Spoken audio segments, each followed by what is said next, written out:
Hello everyone and welcome to another episode of You Journeys. I'm your host, Palesa Ramafola, coming to you from our JBS Park studios, and today we're joined by our very own Olympian and South African 400 meter champion, Lythe Pillay. He recently represented South Africa in both the 400 meter and the 4x400 meter relay at the Paris Olympics. Because we don't have a month to prepare to get to the Big Ten season, you got to be good out of the gate.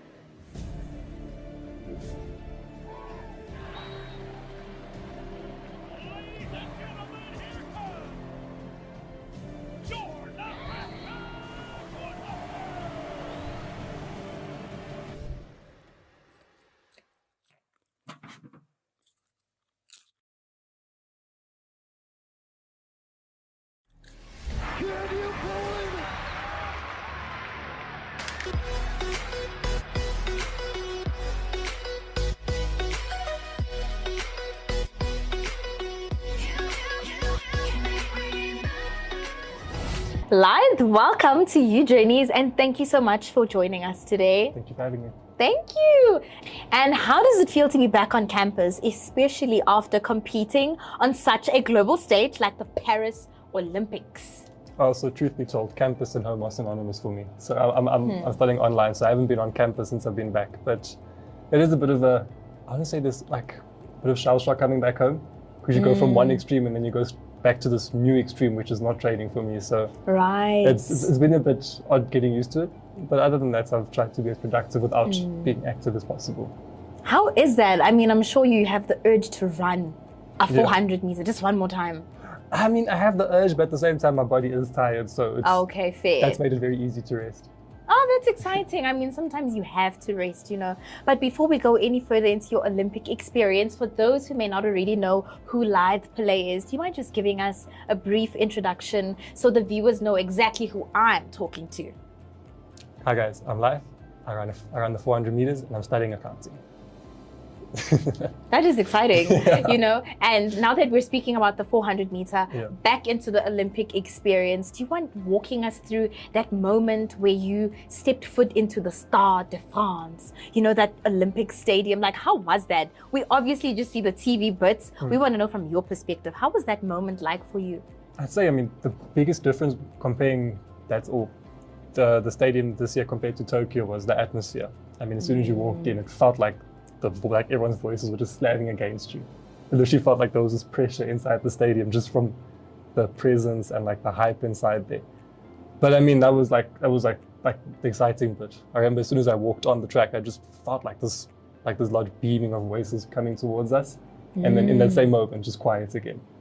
So that's crazy. I wouldn't say the stadium went quiet, but just more like my focus narrowed back to myself, to my lane, getting myself ready for the race. So.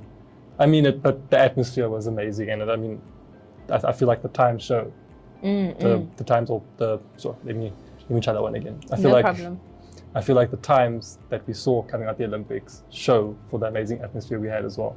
Truly, I'm just thinking, you know, I'm not stage fright or anything or track frightened, but didn't you at any point feel nervous, like, goodness, all these people? Or was it like, great, all these people, let's show them? Like, what side were you on? So surprisingly, I've gotten the hang of not really getting too nervous before my individual race. But then come the relay in the final, like as I saw Zach was coming towards you with the bats, and I feel like that's where it kind of hit home. Like Because the thing is, I think for me, that particular race wasn't just about me. It was about the guys in my team. It was bigger than me and bigger than myself. So I think like that pressure of, okay, cool, I'm not just running for myself, I'm running for other guys as well. Added that pressure, but also added that extra sense of excitement. It was that kind of cool, let's go get it attitude. But yeah, I mean, the individual, I mean, I do tend to maybe get a bit nervous building up to the event. Right. But then on race day, I'm pretty much quite cool and calm. It's probably better that way than the other way. I think it's better that way. So tell us, are there any, you know, surprising or unexpected moments that you experienced while, you know, participating in the Olympics? I'd say the relay in the heat when Matt fell down. I feel like that completely caught me off guard, because 1 minute I saw Zach coming in to pass the baton to him and I was being called on the track to line up to get ready for my changeover. And as I'm like, you know, walking to my mark, I just hear this big thud. And I looked to my right and I see there's Matt on the floor. So that kind of caught me off guard. It was like I just froze in that spot thinking, no, we've been knocked out. But obviously I hadn't seen the collision, so I didn't know what Oh, happened. right. And then he just got up and just started running. So I And was you like, had to okay, keep going. let me just get back in place, just get myself together and go with it. Sure. So yeah, that was a big surprise. Sure. I'm just thinking, getting it together in such a short amount of time. You don't know what's going on. You just had to, okay, get up and go. We'll figure it out once we cross. I mean, How was that? I think more for Matt, because I mean, he's the one involved. So I feel Right. I mean, for me, seeing him just get up and go without any hesitation, like really inspired me. I was just like, Right. Okay. okay, wow, like for him, it's just go. He didn't think, are we disqualified? He just thought, I have to get the baton to life. And I feel like that sort of energy carried on to the final. Because going in the final, I mean, we were pretty much the underdogs, having been pushed into the 9th position, also being pushed in because of the what's the name, the lane infringement on us with that changeover. So now going in, we're also kind of like, okay, cool, because my body had also not reacted or responded during my event, so I wasn't in the best of shape. Ish. And Matt's foot was a bit sore, so we're kind of there like, okay, well, Let's do this. We made the final, but at like, you know, at what cost? Because now we're kind of running with, like, I wouldn't say we had an empty spirit, but we ran against the worst scenarios possible. And then we kind of joke saying, nah, you know, let's just run. You never know. We might just break the SA record, just throwing it out there as a joke. And then lo and behold, we broke the SA record by a whole second. So that was quite cool. I love that. I mean, that means we're going to be graduating distinction, you know, and lo and behold, we graduate distinction. Speak about it. You know, I think there's so much power in speaking. I mean, that's so beautiful. What you guys literally, like, you were the architects of your future in such a short amount of space. And I think that's like a principle, just universally speaking, you know. And I mean, you alongside your teammates, you guys all made us so proud. And you in particular, not just because you're a UJ student, but because you're a South African, you know, as a country, as an institution, we're just so proud of you. I mean, look at all you've done. I mean, I'm sure when you look at 2024, you're like, yo, I worked. This one was my year. You know, I worked. Yeah. And I'm just thinking, you know, although things don't always go as we want, you know, we don't always come home with the gold and stuff.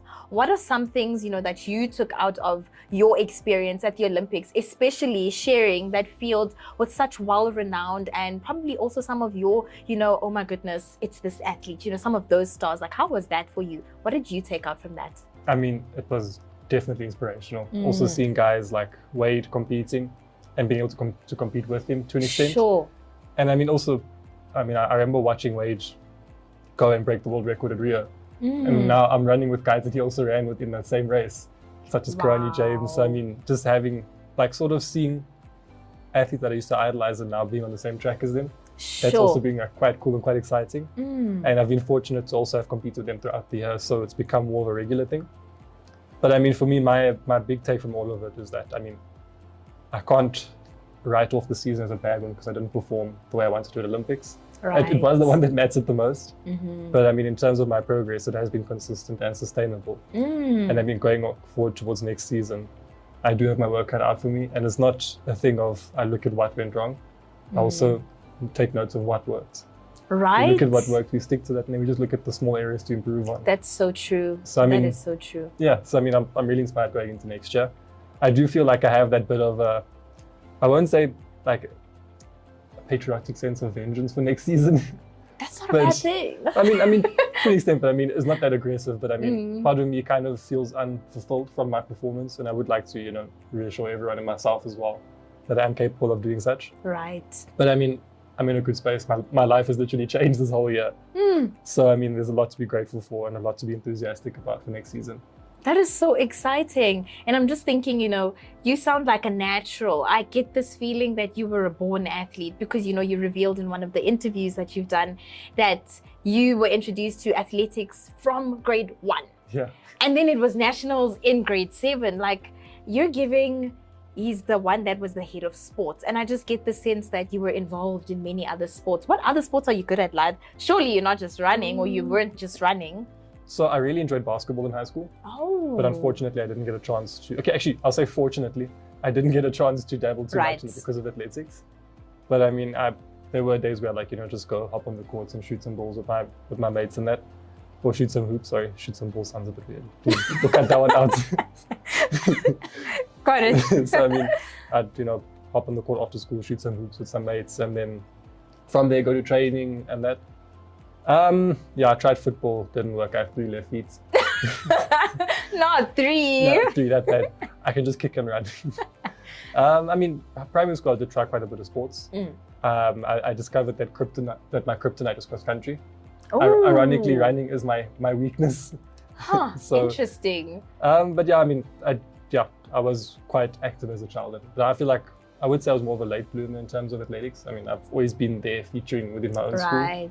But then I had my breakthrough, say grade 7, where I made essays for the first time. Sure. And then that was kind of the point where my mom and I were like, okay, cool, there is more to the sport. Let's invest into it. Let's take it as far as we can. Yeah. Sure. And then from there, so actually I went on to grade 8. And that's where I met Lythe. He's actually a student at UJ as well. So I like to coin our relationship as a sort of Batman, Robin, Dr. Dre, Eminem type relationship. You know, he's like, I mean, he pretty much mentored me, and he was the one who really persisted in me finding proper coaching. Excellent. And then I'm still with my coach to today, and I mean, I feel like the investment has paid off, and it's still paying off. Clearly, hey? So this is like, it's wholesome, it's full circle. It's like, look where we've gone, you know, and I absolutely just love how you hone into the good things. Like, I have 3 left feet, I can't kick, but hey, I broke essays, Rick, please. You know, like there's levels to this. Yes, there's bad, but focus on the good, you know? And I think that's also something we should take home as well. Yes, I didn't, you know, do well this semester, but hey, semester 1, there's still a semester 2, you know, do your best regardless, you know. And, you know, we've spoken about, you know, the athletic part of everything, but just to find out more, you know, about how Lythe is unwinding when he's not an athlete, when he's not a student. How do you, you know, debrief and distress and actually relax? What does that look like for you? Do you relax now, like, or is it all business? I mean, I've been pretty busy now in my month of rest, but I mean, I like to try keep productive. I mean, at home I have 2 cats that keep me busy, and I've really been pushing my hours on Call of Duty and Elden Ring. So I do game quite a bit in my spare time. But I mean, I'd say I'm used to being busy. Personally, I believe being busy is good. So I mean, I've tried to be as productive as possible while not being physically active. Okay. So, you know, just running around doing errands, also just meeting business on other ends and that. And I mean, but yeah, in terms of rest, I've really given my body a full. I'm giving it a full month of rest before I get back at it. We're not training. That is rest. I'm just not training, yes. Pretty much. Okay. No, that's great. And, you know, I just want to also then find out from you, and perhaps you can impart this wisdom and this advice to our viewers as well. You know, what is your best piece of advice that you've received that has actually helped you in your athletics journey? Sure. There's quite a lot. I mean, for me, the most profound thing I've ever been told is do what you have to do. Hey. Like, I mean. Just do it. Yeah. You know, not just do it because I'm Adidas. I can't do Nike. just joking. Don't just do it, but do what you have to do. But do what you have to do. If there's something I've always believed, and what I've always, and I'd say shoes or Tsepo really embedded this sort of mindset into me that if there's something you want, go get it.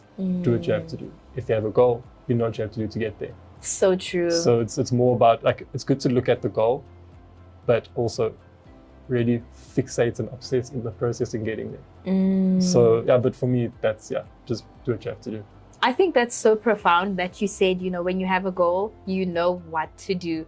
I think many people, they have goals and they know exactly what to do. Yeah. They just don't have the oomph, you know, like, you know exactly what you have to do to get that 80. You know exactly what to do to get this, to get that. But we're not doing it, you know, and it's probably that missing gap of motivation. And so I then pose a question to you. How do you stay motivated to do exactly that, you know? And this is whether it's athletically or academically speaking, when things aren't going right, they're going left. Yeah. What are you doing to stay motivated? I mean, I'm just obsessed with the process. For me, I feel like I look more forward to training than competing on some days. Oh, wow. And I feel like for me, my whole emphasis has been fall in love with the process before you fall in love with reaping the prize from it. So, I mean, as much as I love competing, but more often than not, after competing, the first thing I think of is, cool, now back at training, I can try work on this or try tweak on that, you know? Sure. And then after so I'm sure now, I'm saying it now because I've just come off a long season of competing.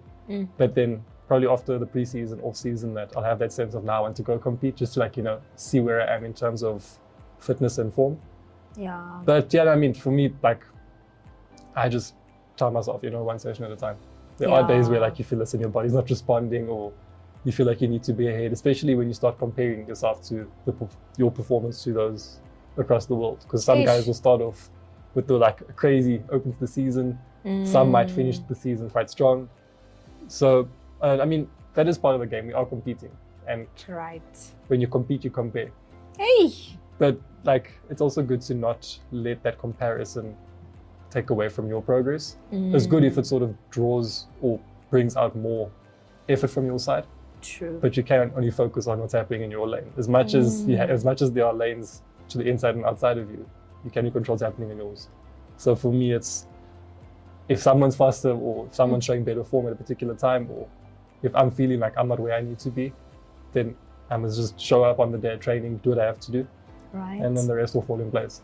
Exactly. And you know, guys, just visualize, you know, a running track. Stay in your lane, like Lythe has just said, you know, stay in your lane, whether it's lane 1, 2, 3, 4, stay in your lane. And of course, just do what you have to do and fall in love with the process. I absolutely love that. I'm inspired. I don't know about you, but I'm inspired. I'm taking that home, you know. We're so obsessed with reaping the fruit of our labor and not the labor. And I think if you shift your focus, it's probably even easier to, and probably even quicker as well, to reap those fruits when you're not obsessing over reaping them, you know, and you're just falling in love with the process and taking the steps. And I think that is so, we could write a whole thesis on that. That must be studied. That is very strong and powerful. But, you know, we've spoken, you know, all the good and the, you know, the wisdom that you've imparted. Thank you for that. Now, let me ask you something really interesting. You know, you mentioned how you went from running with people who you looked up to, you know, the likes of Wade and stuff, and you trained alongside them, ran with them and some of the team members. So if you could choose any athlete in the world, right, to actually compete against, and this is any track event, whether living or past, completely up to you, who would you pick and why? Any athlete. I'd say Michael Johnson, purely because I've raced the Bucho, I've raced Wade. Oh. I feel like Bolt is a bit out of my expertise because he's 100, 200. But I feel like having someone like Michael Johnson, especially him being a very versatile athlete across the 1 to the 400 meter event. Right. So I mean, for me, I love running. I love competing against people faster than me. I have no shame in losing. If it's someone faster than me, then I'm willing to go to war. Like it doesn't matter who you are. And I feel like Michael Johnson is someone really profound to have run against. So I'd say him. Yeah. Did you guys hear that? I'm not ashamed to lose. You know, there's so much you learn in, you know, I guess the journey of success, and you learn the most in what people call losing. And I just call it a different L, lesson learning, you know? And I just think like, let's lesson learn. Let's not call it losing, you know? Shift your mindset, you know, look at it differently. That's another thing. But, you know, I just want to get back into, oh, by the way, that's very interesting. I'd compete with you because I also ran 400 meters. And I'm not ashamed to lose, okay? I'm also not ashamed to lose, but it wouldn't be fair because that, you know, men must race with men and women with women. Yeah, so that's not fair. So yeah, we'll just leave it there. But I also then want to find out from your side, you know, if you have any, you know, future academic or athletic goals as well, if you see yourself pursuing your post-grad even further, and also why you'd be doing that, considering you have the privilege of choosing to, you know, go full athlete, or let's say pursue whatever discipline that you're studying, which you mentioned was accounting. So what does the future look like? Any goals that you have for both of your careers? So I mean, I do. So athletics has taken the driver's seat in terms of where I'm heading in life. And I mean, I'm taking that as far as I can. I don't like, you know, bring my goals and that out there for like, you know, like throwing it out there. But for me, my goal is to become one of the most significant that ever touched the sport. And then with the academic parts, I mean, I do feel that with the accounting bit and sort of the finance sector, I would like to sort of gear myself in a way that should I retire from the sport, that I can transition into it, because you never know what happens in sport or after sport. So COVID could come and then again.